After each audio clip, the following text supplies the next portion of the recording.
Today we're going to be learning some basic signs, words, phrases in sign language. In this clip we're going to learn some bathroom necessities. Wash, clean, dirty, soap, comb, and toilet. So first, wash.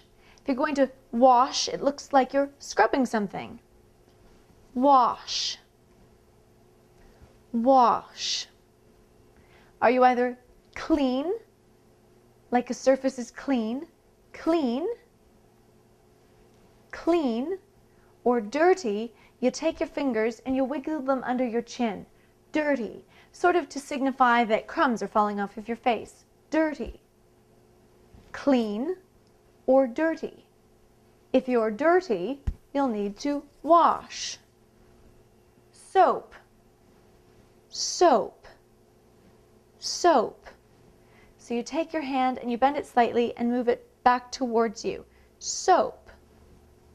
So you wash with soap. Wash with soap. Comb. Take your fingers much like you're going to comb your hair. Comb. Comb. And finally, toilet. Take the letter T. Again, alphabet, so important in all of the sign language. T, and you just tap your hand slightly. Toilet. Toilet. Toilet.